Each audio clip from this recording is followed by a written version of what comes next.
Hello' everyone, অন্য এটা mini ভ্লগলৈ সকলোকে স্বাগতম জনাইছোঁ। আজি ফুৰিবলৈ লৈছিলোঁ, কাপোৰ কোনটো পিন্ধো ভাবিয়ে পাত্তা পোৱা নাই। তাৰপিছত হোৱাইটটোকে লগালোঁ, তাৰ তলত স্পৰ্টিং এটা, ঠাণ্ডা লাগিব যে। তাৰপিছত চুলিখিনি চিৰাম অলপ সানি ল'লোঁ। এয়া চাওকচোন, আগতে তেল সানিছিলোঁ, চুলিখিনি ইমান ভাল আছিলে, নহৈছিলোঁ। আজিকালি কেনেকুৱা চুলি হয়, টকলা হৈ গৈছোঁগৈ মই। তাৰপিছত ক্ৰীম অলপ সানি ল'লোঁ আৰু নৰ্মেলি মেকআপটো কৰি লৈছোঁ।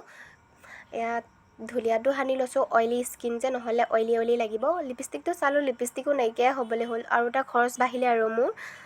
তাৰপিছত এইডালৰ নাম কি বুলি কয় মই ইমান ভালকৈ নাজানো। আপোনালোকে যদি জানে কমেণ্ট এটা কৰি জনাব। এয়া চাওক, মোৰ হৈ গ'ল।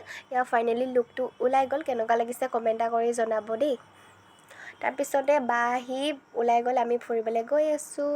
তাৰপাছত মায়ে তাঁত বৈ আছিলে, মই তাঁতখনৰ ওচৰত গৈ তাঁতখন দেখি ৰখিবই নোৱাৰিলোঁ, তাঁত ব'বলৈ লাগিয়ে গ'লোঁ। চাওকচোন, মই ইমান ভালকৈ ব'বও নাজানো বাৰু। আজিলৈ মোৰ মিনি ভ্লগটো ইমানেই। নেক্সটটো ভিডিঅ'ত আকৌ লগ পাম। Bye bye.